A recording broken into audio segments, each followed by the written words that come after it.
បា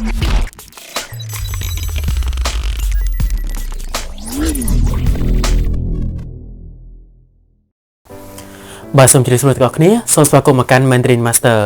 ថ្ងៃនេះយើងសិក្សាអំពីបាទពាក្យវិជ្ជាករថ្មីតាក់ទងជាមួយទៅនឹងការប្រើប្រាស់តើអញ្ចឹងតើការប្រើប្រាស់តើនៅក្នុងវិជ្ជាករភាសាចិនយើងប្រើប្រាស់បែបណាខ្លះនោះសិក្សាជាមួយនឹងខ្ញុំទាំងអស់គ្នាការប្រើប្រាស់តើគឺយើងបែងចែកជា4ប្រភេទទី1គឺការបែងចែកអំពីកម្មសិទ្ធិយើងនិយាយអំពីកម្មសិទ្ធិទី2គឺយើងបញ្ជាក់ឲ្យ noun បាទបញ្ជាក់ន័យឲ្យ noun មួយទៀតយើងបញ្ជាក់ន័យឲ្យ noun ដូចគ្នាដែរប៉ុន្តែវាដើរតួជា verb phrase និងចុងក្រោយគឺវាបញ្ជាក់អំពីសកម្មភាពដែលបានកើតឡើងបាទឥឡូវយើងសិក្សាទាំងអស់គ្នាអំពីការបញ្ជាក់អំពីកម្មសិទ្ធិឧទាហរណ៍ថា water shoe បាទ water shoe បាទ water shoe មានថាសៀវភៅរបស់ខ្ញុំ water shoe មានថាសៀវភៅរបស់ខ្ញុំបាទ Martin 的手机បាទ Martin 的手机មានថាទូរស័ព្ទដៃរបស់ Martin បាទទូរស័ព្ទដៃរបស់ Martin មួយទៀតក៏យើងអាចនិយាយបានថា water chair មានថាឡានរបស់ខ្ញុំបាទ water chair មានថាឡានរបស់ខ្ញុំឬក៏ water mama បាទ water mama ឬក៏ water papa បាទមានថាម្ដាយរបស់ខ្ញុំឬក៏ឪពុករបស់ខ្ញុំអត្ថន័យទី2គឺបញ្ជាក់ន័យឲ្យ noun បាទបញ្ជាក់ន័យឲ្យ noun ឧទាហរណ៍ថាតាត苹果បាទតាត苹果បាទតាត苹果មានន័យថាផ្លែប៉ោមដែលធំបាទ big 苹果មានថា big បាទ big 苹果មានថា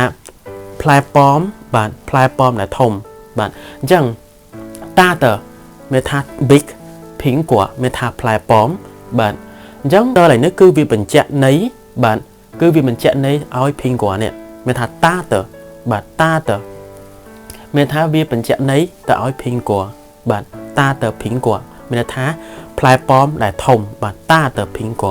បាទវាបញ្ជាក់ន័យគឺឲ្យ苹果បើយើងនិយាយពីតា苹果ក៏បានដែរប៉ុន្តែបើយើងនិយាយថាតាតគឺវាបញ្ជាក់ថាមិនមែនទីតូចទេគឺតាតមានថាធំបាទតាត苹果មានថាផ្លែប៉ោមដែលធំគឺតាតមានថាដែលធំបាទមួយទៀតយើងនិយាយថា我喜欢苹果បាទតាត好吃我喜欢苹果大的好吃បាទ我喜欢苹果មានថាខ្ញុំចូលចិត្តបាទ我喜欢មានថា我ខ្ញុំ喜欢មានថាចូលចិត្ត苹果មានថាផ្លែប៉ោម大的好吃បាទ大的好吃អញ្ចឹង大的ហ្នឹងគឺវាបញ្ជាក់ន័យទៅឲ្យ苹果បាទទៅឲ្យ苹果ឡើយនេះហេតុអីបានជាគេអត់ទៅសេ苹果មួយទៀតបងប្អូនធម្មតាវាបញ្ជាក់ន័យទៅឲ្យnoun ត្រូវឯងបងប្អូនទៅឲ្យ noun អញ្ចឹងនៅខាងក្រោយហ្នឹងគឺតាតភីងគាត់ដោយសារតែភីងគាត់នេះយើងទៅសេហើយយើងបានទៅសេពីមុនហើយអញ្ចឹងកន្លែងតាតអញ្ចឹងតាតហ្នឹងគឺតាតភីងគាត់នឹងឯងគ្រាន់តែថាកន្លែងនេះដោយសារតែប្រយោគខាងមុខនេះគឺយើងបានទៅសេហើយគឺយើងបាន mention ពាក្យហ្នឹងហើយអញ្ចឹងប្រយោគបន្ទាប់ហ្នឹងគឺយើងមិនចាំបាច់ទៅសេទេបាទអញ្ចឹងតាត好吃មានថាតាតគឺតាតភីងគាត់ហ្នឹងតាត好吃បាទគឺធំនឹងធំបាទផ្លែប៉ោមដែលធំគឺឆ្ងាញ់បាទ好吃មានថាឆ្ងាញ់បាទ我喜欢苹果មានថាខ្ញុំចូលចិត្តផ្លែប៉ោមតាត好吃បាទតាតគឺអាធំនឹងគឺឆ្ងាញ់បាទតាត好吃បាទតកតងជាមួយទៅនឹងការបញ្ជាក់ន័យឲ្យ noun បាទការបញ្ជាក់ន័យឲ្យ noun អត្ថន័យទី3ហ្នឹងគឺវាដើរតួជា verb phrase បាទអញ្ចឹងដើរតួជា verb phrase ឧទាហរណ៍ថា我认识的字很少បាទ我认识的字很少我认识的字很少មានន័យថាបាទខ្ញុំស្គាល់បាទ认识បាទ认识的字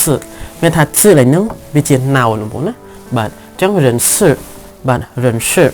ពាក្យថា认识មានថាស្គាល់បាទ认识បាទមានថាស្គាល់我认识的字很少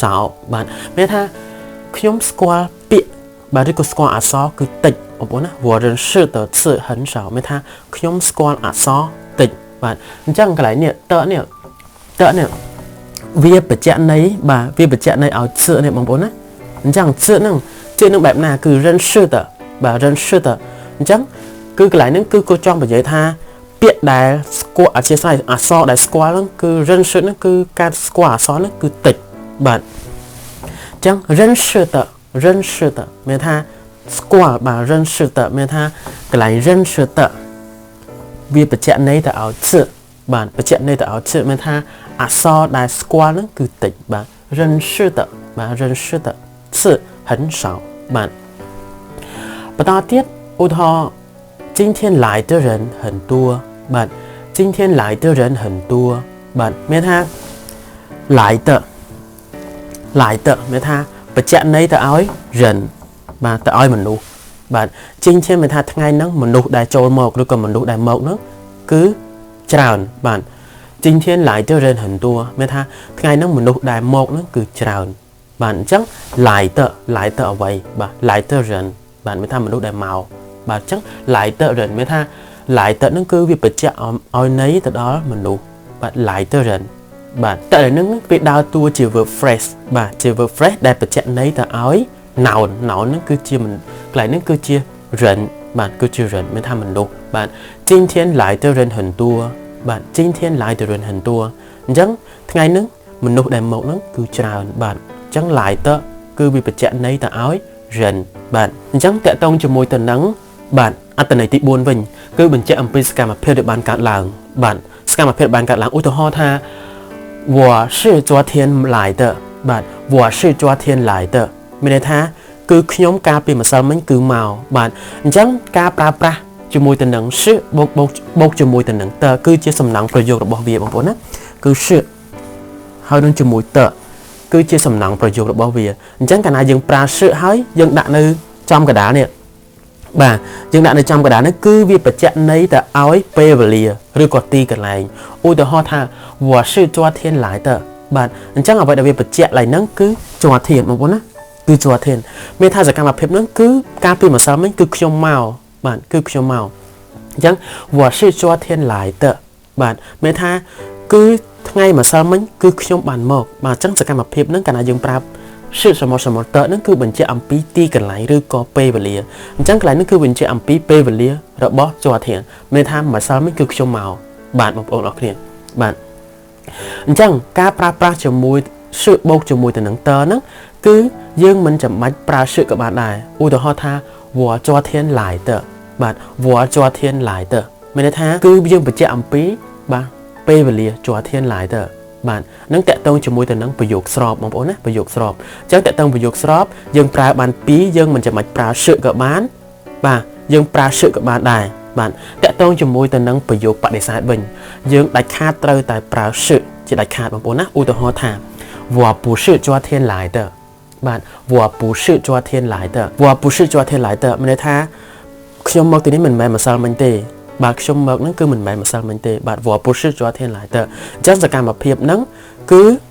យើងបញ្ជាក់អំពីពេលវេលានេះបាទគឺមិនមែនម្សិលមិញទេបាទ我不是昨天来的បាទគឺជាថ្ងៃណាមួយដែលគាត់មកហ្នឹងបាទអញ្ចឹងកន្លែងហ្នឹងគឺយើងដាច់ខាតត្រូវតែបាទត្រូវតែប្រើ是ជាដាច់ខាត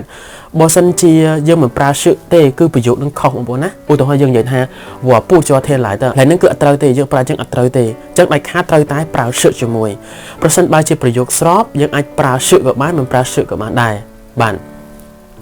អញ្ចឹងខ្ញុំសូមបញ្ជាក់បងប្អូនម្ដងទៀតតកតងជាមួយទៅនឹងការប្រើប្រាស់តើបាទ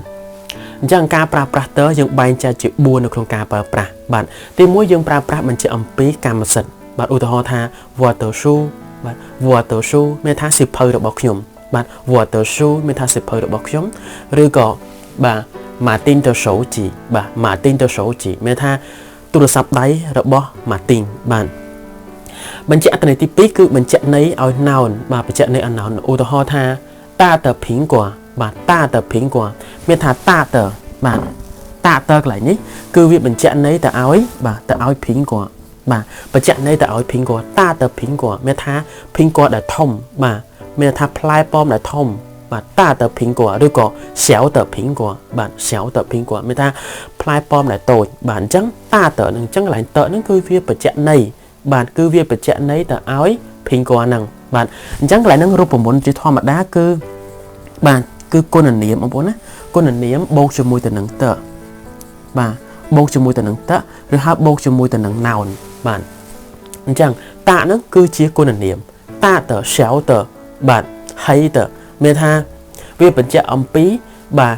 គុណនាមហ្នឹងដែលបញ្ជាក់ន័យទៅឲ្យនាមបងប្អូនណាអញ្ចឹងតាតភិងកួមានថាផ្លែប៉ោមដែលធំ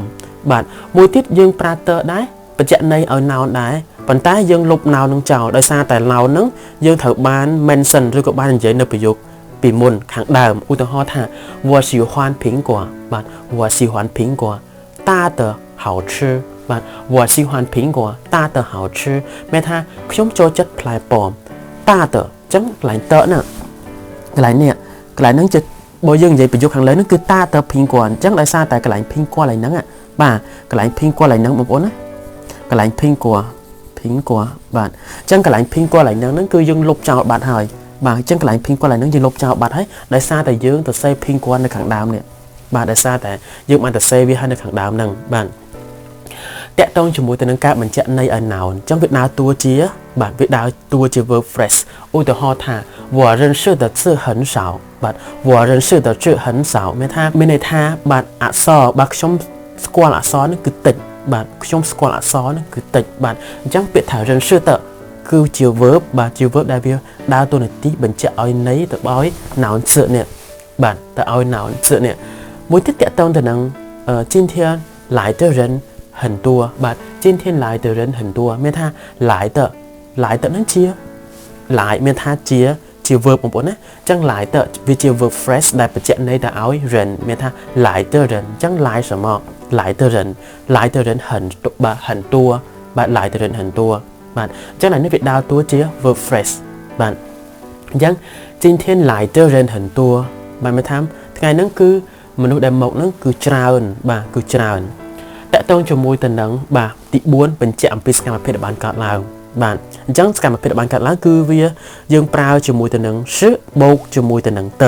បាទអញ្ចឹងនៅក្នុងន័យហ្នឹងគឺយើងបញ្ជាក់អំពីពេលវេលាបាទពេលវេលាឬក៏ទីកន្លែងណាមួយដែលបានកើតឡើងហើយបាទឧទាហរណ៍ថា我是昨天来的បាទ我是昨天来的មានថាកន្លែងនេះគឺវាបញ្ជាក់អន័យឲ្យពេលវេលា昨天មានថាគឺម្សិលមិញគឺខ្ញុំមកទីហ្នឹងបាទ我是昨天来的មានថាគឺម្សិលមិញដែលខ្ញុំមកបាទមិនមែនថ្ងៃណាទេគឺម្សិលមិញហ្នឹងបាទមួយទៀតគឺតាក់ទងជាមួយទៅនឹងបាទ不是昨天来的តាក់ទងប្រយោគបដិសេធវិញបាទតាក់ទងប្រយោគស្របយើងប្រើសឹកក៏បានមិនប្រើសឹកក៏បានត្រូវទាំងពីរតែតាក់ទងជាមួយនឹងប្រយោគបដិសេធយើងដាច់ខាតត្រូវតែប្រើសឹកជាមួយនឹងឧទាហរណ៍ថា我不是昨天来的បាទ我不是昨天来的មានថាគឺខ្ញុំមិនមែនម្សិលមិញមកទេបាទយើងមិនអាចនិយាយថា我不昨天来的អញ្ចឹងអត់ត្រឹមត្រូវទេបាទអញ្ចឹងនេះគឺជាការប្រើប្រាស់បាទការប្រើប្រាស់វិជ្ជាករតបាទអញ្ចឹងសង្ឃឹមថាមេរៀនមួយនេះបងប្អូននឹងតាមទាន់បាទប្រសិនបើជាអ្នកទាំងអស់គ្នាមិនទាន់យល់ច្បាស់អំពីការប្រើប្រាស់តទេអាច comment នៅខាងក្រោមវីដេអូនេះបានបាទអញ្ចឹងមេរៀនរបស់ខ្ញុំនៅក្នុងថ្ងៃនេះគឺបញ្ចប់តែត្រឹមនេះហើយប្រសិនបានអ្នកទាំងអស់គ្នាមានជាចម្ងល់អីផ្សេងតាក់ទងជាមួយមេរៀនថ្ងៃនេះបាទប្រសិនបានអ្នកទាំងអស់គ្នាមានជាចម្ងល់អីផ្សេងតាក់ទងមេរៀនថ្ងៃនេះអាច comment នៅខាងក្រោមវីដេអូនេះបានជួបអ្នកទាំងអស់គ្នានៅវីដេអូក្រោយទៀត再见